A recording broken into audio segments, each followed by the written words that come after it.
There is a city at the bottom of the Arabian Sea that has been sitting there for over 3,000 years. Not a rumor, not a theory.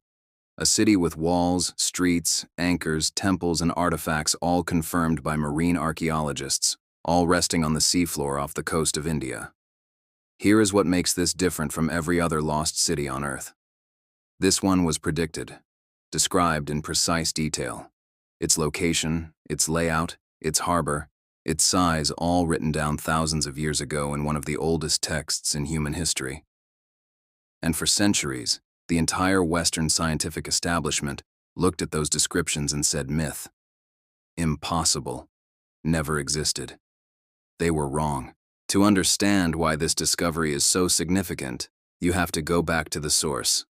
The Mahabharata is one of the longest epic poems ever written, over 200,000 verses, composed over thousands of years, and considered sacred scripture by over 1 billion people.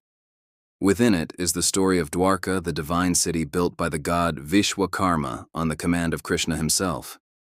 The text describes it with extraordinary detail. It sat on the western coast of India. It had 6 harbors, 96 square miles of land, 900,000 royal palaces made of gold, silver, and precious gems, streets wide enough for 16 chariots to ride side by side, a grand central temple, and a series of massive protective sea walls. Then the scripture describes Dwarka's end. After Krishna's death, the ocean came. Not a flood, not a storm.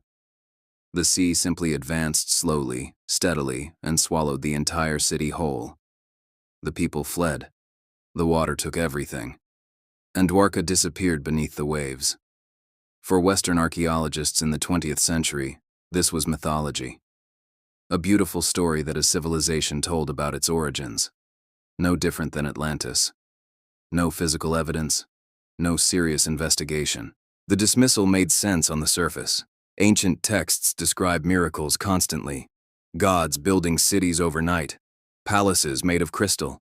Streets paved in gemstones. If you take scripture literally, none of it survives archaeological scrutiny.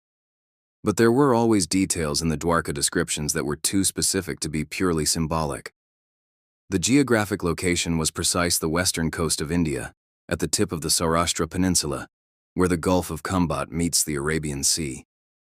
The harbor descriptions matched known ancient shipbuilding and maritime practices.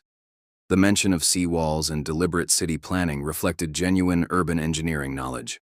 A small group of Indian archaeologists had been arguing since the 1960s that the Gulf of Khambhat deserved serious underwater investigation. They were largely ignored. Western archaeology had simply never prioritized the Indian Ocean floor, and without funding, without equipment, without institutional support, the ocean floor stayed unexplored.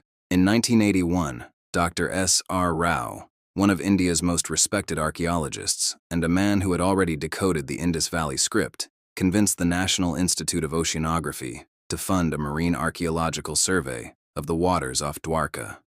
2 years later, his team entered the water. The visibility was low, the currents were strong. The Gulf of Khambhat is not a forgiving dive site, but within the first expedition they started finding things. Stone anchors of a design that matched ancient Indian maritime texts. Pottery fragments. Structural stonework clearly not natural formation. And then the walls, long, deliberate, massive stone walls running in geometric patterns along the seafloor, exactly where scripture said the city's outer fortifications would stand.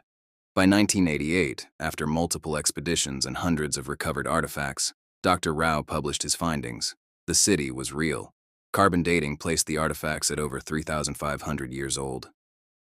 The site stretched across a massive area of the seafloor, consistent in scale with the ancient descriptions. He named it officially, in the archaeological record, Dwarka. What the expeditions recovered over the following decades built an undeniable picture.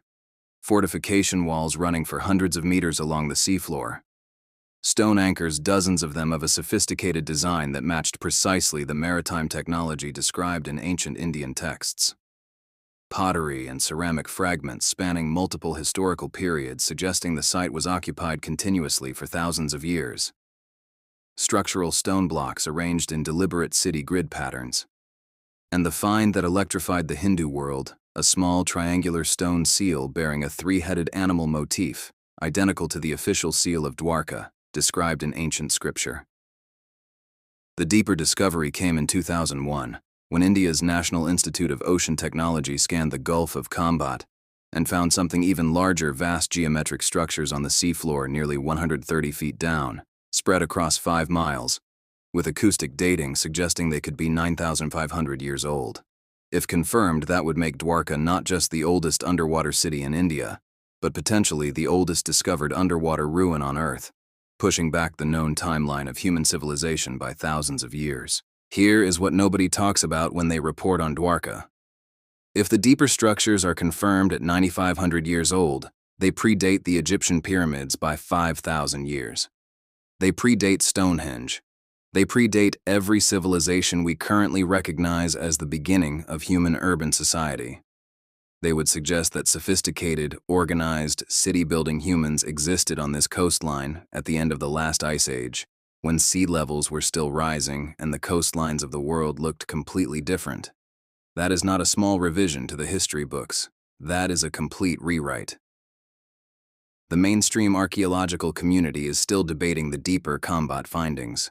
The shallower Dwarka site, the one Dr. Rao confirmed, is accepted. The city is real. The scripture was right. The question now is just how much more of it is down there and how far back it really goes. 1.5 billion people always knew this city existed. Turns out they were the ones who had it right. Subscribe. Because the next city we cover might change your understanding of history even more than this one did.